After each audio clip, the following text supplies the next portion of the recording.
Empire of Ashes. My son and his wife branded me a burden, but my hidden truth burned their world to the ground. I'm Miriam Caldwell, 66, stepping into my son's opulent estate for a Mother's Day gala, a peach cobbler in hand, my granddaughter Emma's favorite. The faint scent of lilac clings to me. A single biscuit was my breakfast. Anxiety choked my hunger. At my age, I never foresaw such treachery. Emma, 8, usually greeted me with a giggle, but today, she hid behind a curtain. If betrayal sears and justice ignites, subscribe for more. Let's unveil how I turned their scorn into my victory. The banquet hall gleamed with chandeliers, but a chill hung heavy. My son, Julian, 41, and his wife, Vanessa, 37, presided with smug grins. Their guests, Vanessa's parents, Victor and Clara, business associate Leonard, and a senior care expert, Dr. Hale, casting pitying glances. As dessert arrived, Julian rose, voice syrupy. "Mom, we've planned a special future for you." Vanessa added, "We're relocating you to Tranquil Haven, a premier retirement community. It's for your well-being." Guests nodded approvingly, but their eyes betrayed a plot. I slid a crimson envelope across the marble table.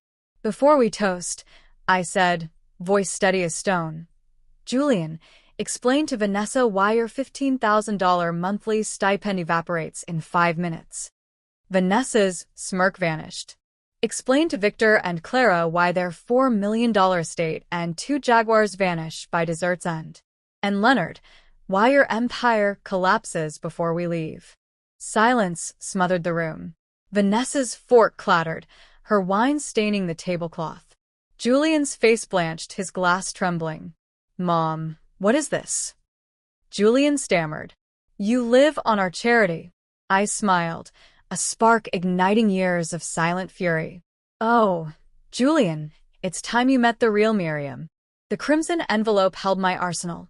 Deeds to their $4 million estate, bought in my name a decade ago via a shadow trust, titles for their Jaguars, funded by my accounts, and documents proving I owned 85% of their construction firm, Sterling Builds, sustained by my $20 million fortune.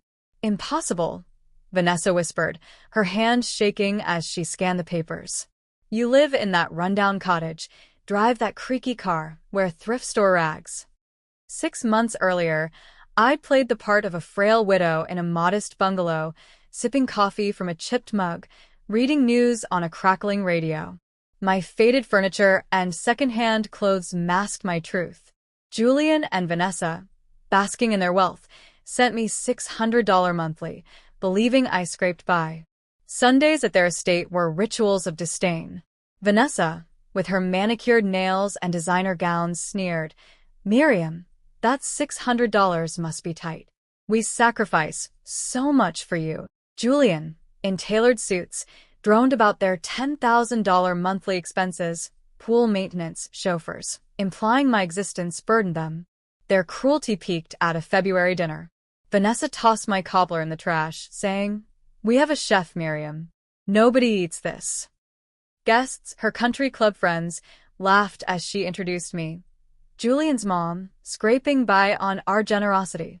They relegated me to a folding chair, excluding me from their lavish talks. By April, they unveiled their plan, Tranquil Haven, a luxury home, and selling my bungalow for $40,000, far below its $90,000 value. "It's for your safety," Julian lied, while Vanessa's sister texted her. "Once she's in, remodel the estate without her meddling." I acted. My lawyer, Evelyn Hart, fortified my legal defenses, proving my mental clarity.